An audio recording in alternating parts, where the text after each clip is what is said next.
Yes. Welcome, ladies and gentlemen. This is another edition of the Macedon podcast.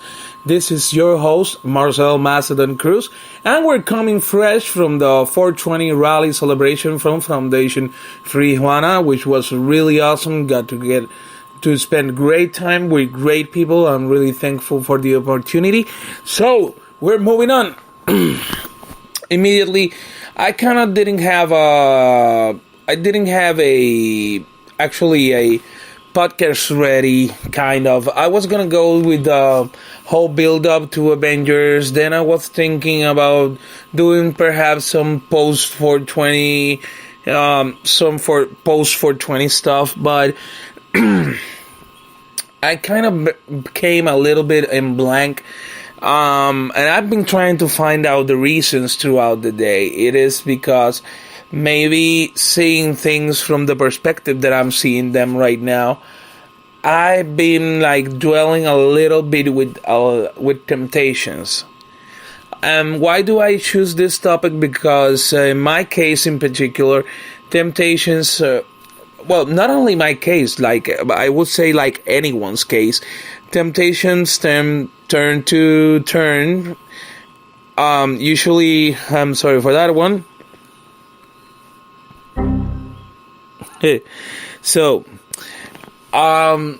usually in anyone's case, let's say for example a diabetic person's temptation will be something that is derived from lots of sugar, something that he or she cannot eat. In my case, temptations come in the form of projects, and there has been a couple of projects that have been tempting me for a while, even though in the bottom, I don't know if it is in the bottom of my heart, sometimes I feel that they will lead me nowhere, but there's the temptation and the feeling that I want to do them. And mostly I would say my two biggest temptations in life, I will say like constantly, are politics and music. I would have to say that, even as bad as it could sound, it is politics and music. I love music. I love multiple genres, and I've loved my time in music. It's not that I don't believe in music as a whole, but as a career-wise, I'm 36 years old now, and I have a family. And so I don't have like the same kind of flexibility and time that I used to have to put on my craft. And something that I loved when I was fully embedded in music, it was the fact that I had, like, I would say, limitless time besides the time I had to work, but the rest of the time was to put on a craft. And it's not that, okay, I don't want that to get out of context. It's not like if you have a family you cannot make music, because that's not the case. But in the way that I personally like to work, it is like I like to spend time with a track. I like to change the sound of the track. I like to change the pitch. I like to change the melody. I like to make so many things. That's why I never embedded myself to a specific project or artist, perhaps other than myself, because I like to work on my craft. I like to mix. I like to use different filters, different effects, different compressors. I'm a freak of preamps, so I like to do a lot of experimental stuff. So it kind of I would say, like, musically, production wise, there's what I find the biggest challenge. The other challenge is, of course, touring. But in Puerto Rico, that's not actually a challenge, because right now we have to face the fact that it is that the entertainment industry in Puerto Rico is I would say that it is in a huge decay. You are in an opening slot for so many, and this is in all genres. So I don't see myself in that fact being too complicated, that having a lot of tours and a lot of, because the thing with me, if I eventually made a full decision to return to music, It is that I'm not doing it to, go. First of all, I don't know which format or which genre I will go out to. I started out trying to make bands. I used to have a band, and I started out in hard rock and metal. So then I shifted to more urban genres, more electronic based genres, and I've been in those genres. I admire most of my friends that are in the reggae scene in Puerto Rico right now. I love their work. And even though I have tried my hands on reggae, it's creatively wise, is also not one of my strengths. And even if I feel tempted to work on reggae, I think it would be a little bit messy. It's not that it cannot come. It's not that I cannot create something based on reggae. And there have been people that have been asking me if I'm gonna go back to music, but I have to be honest with myself on this one. It's not something that people are asking me like openly. Like say for example with politics, we will be moving on that subject a little later on. But in the music part, it's mostly, I would say that I wish there would be more people trying to get me into music. I can say my wife is really not my wife, my girlfriend is actually really into it. She has heard stories. I started going out with her shortly. It was between the last time that I played, and she was working that night, so she never saw me play. So when I come to think of the whole temptation of going back to music again, I go back to the thing it is kind of something more personal. I think even with my father's passing, I think it has become something that I kind of have this nonsensical thought that I have to like prove something, and it's really hard because I love music. I cannot deny the fact that I would love to be in a stage or two, but there's two things. I don't want a career that spans out of control, that becomes this whole worldwide phenomenon, and I'm doing 300 shows, and I don't want to get to that point of 300 shows a year. Because I like to do a lot of stuff.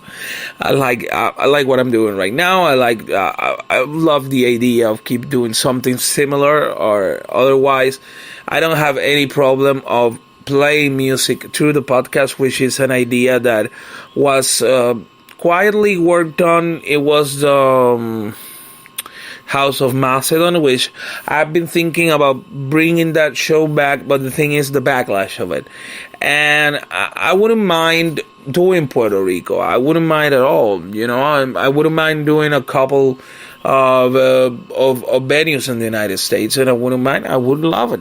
But the thing is that I don't want it like so sprung out of control, like Steve Aoki levels, like doing 3 shows in one day. I used to do that right here in Puerto Rico. I didn't mind it back then, but right now it's like not where I'm heading now. My idea of a perfect musical career right now will be like to have a sort of a small viral, mostly like a social media YouTube thing going on, and a couple of gigs. I don't want to be like whole 52 weeks of touring or shit like that. I just would have loved it to be like in Puerto Rico, some state dates, like 1-2 gigs a month, something like that. And I know it sounds lazy, and it is lazy to build up like a huge successful musical career, but I would do it mostly something like give me a pleasure to myself. And I manage. I come fresh from managing the stage at the 420 rally, so, and I think in a way that would be really unrespectful to people who are doing this like in a more bigger scale. So I wouldn't mind doing producing some tracks, and I don't know how that would translate to a project. I don't know if I will go through a live project, if I will go to an full live PA mode, like with samplers and keyboards and another sampler. That would be an option. There's a lot of options that I could go for, but right now, I don't know. And the thing I've learned through the years is that when you're not really 100% sure on something, don't go forward with it. And that was why when I was leaving the event that I was hosting, which was already the sponsor right here in the podcast, I kept thinking I was like to approach my good friends, the founders of the foundation, and I wanted to tell them that next year are you gonna have a musical? I think I fucking did. I think I did. Yeah, I think I screwed up on that one, but there's a lot of work and there's a lot of ideas, so I could bury that one with time. Because, like I said, I respect a 36-year-old, and let me be honest. Let's Benny Benassi's case, for example, that he got a hit being almost like in my age. Was when Satisfaction came out. He was around my age, 30-something. He has been around the scene for like forever, but that was like his big break when he was in his late 30s. But it's just that in this point of my life, I don't see myself playing decks until I'm 50 or something like that. I could barely see myself playing until the most I could see myself as something between 42, but way before 45. It's not that I see it. It's not that I see it as something ridiculous. Nothing that has to do with that. But the stamina, that what it requires, or at least in the way that I like to perform, it would take a lot.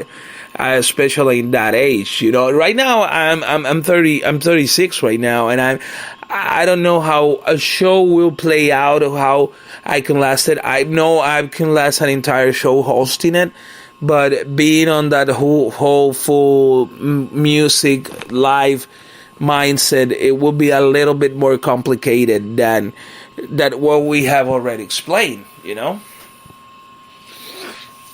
And that's what, and I wanted to express that because that's like a huge temptation in my life, and it's really hard because every time I hear like a pumped out song, I was recently listening to Justice. They're a duo from France, and they make like this awesome discotheque vibe, but really hard like electro music. I really love their stuff, and there was this track in particular. It was Phantom Part 2, which is really epic. And I've been listening to this other track, which is The Light of the Seven. Yes, I'm watching Game of Thrones. I've been watching both tracks, and it has been quite amazing in the way that these two songs, The Light of the Seven, for those of you who don't know, for the name of the song, this is the song that is being used in the series Game of Thrones as Cersei Lannister's theme song. And the other one is actually a song from a French group that does electro. What I think I like about Phantom 2 and Light of the Seven is the fact that there are these really huge epic tracks. The melody, the composition is really something really amazing, and yet it does not give a projection of good or evil. You can use it in both ways. In the Light of the Seven, there's some changes that suggest something a little bit more maniacal, more conniving, on that part, the Light of the Seven. But the build up to